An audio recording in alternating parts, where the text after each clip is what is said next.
Bonjour, bienvenue pour cette 31e capsule d'écologie intégrale de la saison 3. Le thème proposé pour le temps pascal de cette année est « Avec lui, transformer le monde ». Durant le carême, nous avons suivi Jésus pour « Avec lui, renaître autrement ». Nous le suivons encore maintenant, mais avec l'assurance que sa résurrection nous ouvre de nouveaux horizons et fonde notre espérance. Le suivre, c'est travailler à transformer le monde, à le rendre conforme au royaume de Dieu que Jésus est venu annoncer. On se met donc en route en sachant qu'il nous précède sur le chemin et qu'il nous assure de sa présence. Mais où aller pour transformer le monde?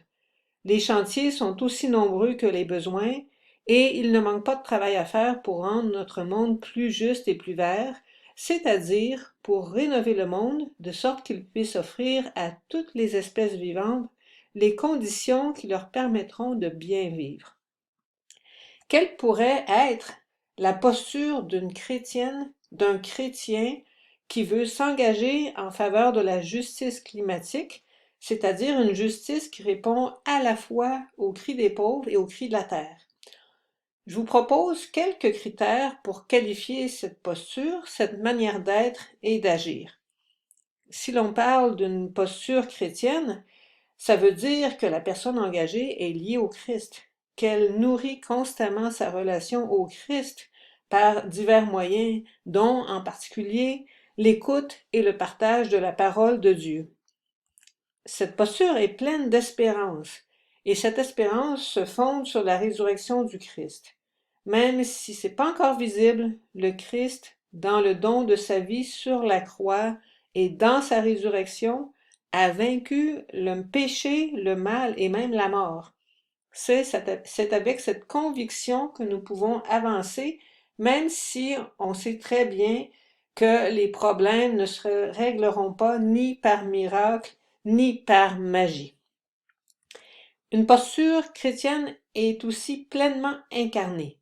Le fait d'être relié au Christ ne conduit pas à avoir la tête dans les nuages, mais au contraire à avoir les deux pieds sur terre.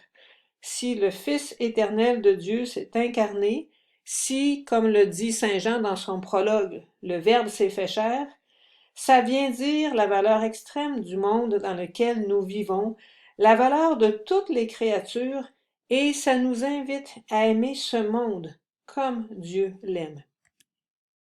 Ça nous invite également à être lucides, à bien connaître la réalité du monde dans lequel nous vivons. Une chrétienne, un chrétien n'est pas dans le déni par rapport au changement climatique. Il ne fait pas l'autruche.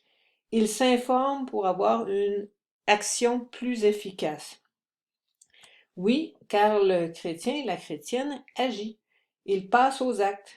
Il y a mille et une manières de le faire et cela dépend bien sûr de notre âge, de notre état de santé, de notre situation dans la vie. Seuls et ceux qui le peuvent ne craignent pas de rejoindre les personnes de bonne volonté dans des organismes et des mouvements qui œuvrent à protéger la nature et à établir une société plus inclusive et plus juste. Et en terminant, j'aurais une petite invitation à vous transmettre. Si vous voulez creuser vraiment plus cette question d'être dans une posture pleinement chrétienne, je vous invite à un atelier d'écologie intégrale qui aura lieu en ligne le 21 avril de 10h à midi. Et dans cet atelier, on va regarder des fondements bibliques, théologiques et anthropologiques à cette posture.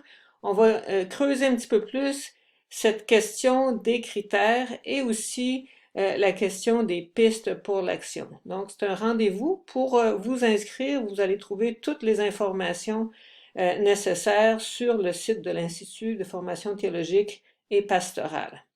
Alors, vous êtes tous et toutes les bienvenus.